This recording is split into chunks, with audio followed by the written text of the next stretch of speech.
یہ اصحاب نے جو انتہائی قرب حاصل کیے ہوئے تھے وقت کے امام اور معصوم کا، اور باب اذان آپ موسیٰ دیتے رہیے، ماتم کرتے رہیے، گریہ کرتے رہیے، اس لیے کہ ایام اذان کے آخری حصے میں آپ داخل ہوتے چلے جا رہے ہیں، اور اسی لیے یہ تاریخ انتخاب میں آئی ہے کہ جب ہم سارے محرم و چہلم کر چکے، شہدائے کربلا کا غم منا چکے، تو آپ آتے پھر ہم شہدائے کربلا کے تابوت کی زیارت کر کے معلوم نہیں کون زندہ رہے گا کون زندہ نہیں رہے گا۔ کتنے لوگ ہمارے بیچ میں کل تھے جو آج نہیں ہیں، پچھلے سال تھے اس سال نہیں ہیں۔ تو جب بھی آپ ایسے تابوت زیارت یا عزاداری کے سلسلے سے شامل ہو تو یہ سمجھ گئے یہ آخری سال ہے ہمارا، ہم بھی پڑھتے ہیں یہ سمجھ کے کہ آخری سال ہے ہمارا، اگر زندہ رہے تو معاملہ کچھ نہیں بہتر ہے، نہیں زندہ رہے تو یہی آخری سال ہے۔ کتنا پرسہ آپ دے سکتے، اس لیے صحابی ہے امام حسین، ایک ایسا صحابی کہ جب وہ گھوڑے سے گرا تو امام نے حبیب سے کہا حبیب دیکھو مسلم آواز دے رہا ہے، اس کے سلام آخر کی آواز آ رہی ہے، چلو مسلم کے قریب چلیں۔ حبیب کے ساتھ امام حسین آئے، دیکھا مسلم نے اسے جا ملک زخموں سے چور، بزرگ صحابی، امام پہلو میں بیٹھ گئے اور پہلو میں بیٹھ کر کہا مسلم ابھی نمط حیات باقی ہے، چاہو تو تم وصیت کر سکتے ہو۔ مسلم نے کہا مولا آپ سے کوئی وصیت نہیں، کہا آپ سے کیا مراد، اگر کہیے تو میں حبیب سے وصیت کر دوں۔ آپ جانتے ہیں مسلم کا بیٹا بھی خیمے میں ہے، بیوی بھی خیمے میں، خود میدان میں زخمی حالت میں، کہنا چاہیے مولا میرے بچوں کا خیال رکھیے گا، بس اب تو میں جا رہا ہوں، مولا آپ سے کوئی وصیت نہیں۔ وصیت ہے تو آئے ہوئے حبیب سے، حبیب سامنے کھڑے ہیں، حسین پہلو میں بیٹھے ہوئے ہیں، آپ کر دو حبیب سے وصیت کر دو۔ کیا معیار ہے اصحاب حسینی کا؟ آپ ذرا ذرا بھی کبھی فکر کریں کہ کہاں کس مقام پہ یہ لوگ۔ مسلم نے اسے جانے اپنی زخمی انگلی کو کسی طرح اٹھایا اور اٹھا کر حسین کے چہرے کی طرف اشارہ کیا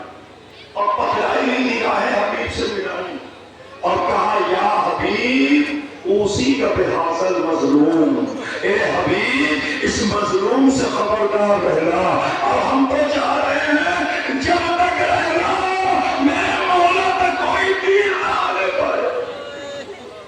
ایسے جاننے نہیں بننے صاحب کیوں نہ بار بار آج میرا مولا آیا ہوا، اے میرے اصحاب پر رونے والوں، میں کربلا میں سب سے پہلے اپنے اصحاب پہ رویا، میں نے اپنے اصحاب کی میت اللہ شکر ہوگا۔ اب ایسا وہی مسلم نو سے جب لاش لے کر آئے اور رکھ کر حبیب سے مہر گفتگو تھے، یہ خیمے سے ایک بچہ نکلا اور سیدھے خیمے سے نکل کر مقتل کی طرف جانے لگا۔ حبیب سے کہا حسین نے دیکھو کس کا بیٹا، یا کہ ہاتھ پکڑ کے لاؤ۔ حبیب دوڑے ہوئے گئے، پکڑ کے لائے، کہا بیٹا کہاں جا رہے ہو؟ کہا مولا آپ پہ اپنی جان نچھاور کر۔ جیسے اس بچے نے کہا جان نچھاور کرنے، ویسے حسین نے آسمان کا رخ کیا اور کہا پارے رہا حسین اتنا غریب ہو گیا ہے کہ چھوٹے چھوٹے بچے خیمے سے جانے نکلے گئے۔ کہا بیٹا تم واپس جاؤ، اس کے برتن ہو، کہا جس کا بھی آپ لاشا لے کر، ارے مسلم کے برتن ہو تم، گلے سے لگایا یتیموں کی طرح ہاتھ پھیرا سر پر اور کہا بیٹا تو خیمے میں چلا جا، تیری ماں کے لیے تیرے بابا کا مر جانا کافی ہے، تو اپنی ماں کے ساتھ رہے، تیرے ساتھ اس زندگی گزار لے۔ کہا کس ماں کے پاس جاؤں؟ جس ماں نے کمر میں تلوار باندھی ہے، جس ماں نے گلے میں پٹکے ڈالے ہیں، جس ماں نے میرے بالوں کو سنوارا ہے، جس ماں نے مجھے سپاہی بنایا ہے۔ حسین نے کہا شاید تیری ماں کو خبر نہیں کہ تیرا بابا مارا گیا۔ یہ کہنا تھا کہ خیمے کے پردے کے پیچھے سے ایک خاتون کی آواز آئی، مولا بیوہ کا ہدیہ قبول کر لیجئے، مجھے معلوم ہے کہ میرے سر سوار اس کا سایہ ہو چکا۔ ایسے صحابہ جنہیں آپ پرسا دیں تو خاص طور سے امام حسین کو کہ مولا آپ کے اصحاب کے تعبد کی زیارت مومنین کر رہے ہیں، پرسا دے لے آئے۔ کربلا میں کسی نے پرسا نہیں کیا۔ سمامہ حمزہ کی بات مشہور نہ مولا علی کے ساتھ کیا تو اس میں جنگوں میں شرکت کی اور جنگوں میں آپ نے اچھی شجاعت کا اظہار کیا، اس موقع پہ رہے کہ جہاں مولا علی نے اپنے بہادروں میں شمار کیا۔ وہ شخصیتیں جو آپ کربلا میں صرف اس لیے آئی تھی کہ ہم اپنی قربانی میں دے کر سرداروں انہیں اصحاب کے تمام تعبد کی زیارت آپ کرتے رہے، پرسا دیتے رہے، آپ ماتم کرتے رہے،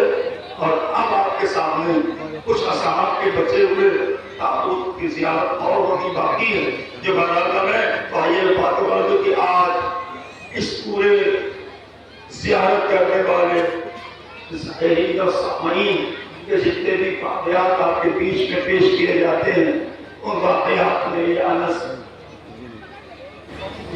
تابوت ہے جو آپ کے بیچ سے گزر رہا ہے۔ آئیے ہم اور آپ ان پورے سلسلے کو باقی رکھتے ہوئے کہ جب آپ ایسے واقعات جناب سالی بڑی ہی معتبر تو سبھی شخصیتیں ہیں، لیکن نگاہ معصوم میں جناب سالم جس سے آپ اکثر بیٹھ کر پہلے میں گفتگو کرتے تھے، جن کا جناب جنازہ جو آپ پھر وہی بات ہے وہ کہ یہ کوفے کے رہنے والے جنازہ بھی جو امام کے صحابی تھے، جو مولا علی کی وہاں حکومت تھی، مولا علی کوفے میں رہتے تھے، انہیں معلوم تھا کہ کیا اہمیت اور کیا عظمت ہے ہم ہمارے بیچ میں امام کی معصوم کی جو ولایت سے سرشار تھے، وہ اپنے ذہنوں کی پاکیزگی کے ساتھ امام حسین کے ساتھ کربلا میں آئے اور اپنی جان راہ خدا میں قربان کی۔ اور جب آپ زندہ یہ تابوت جو آپ کے بیچ سے گزر رہا ہے کیونکہ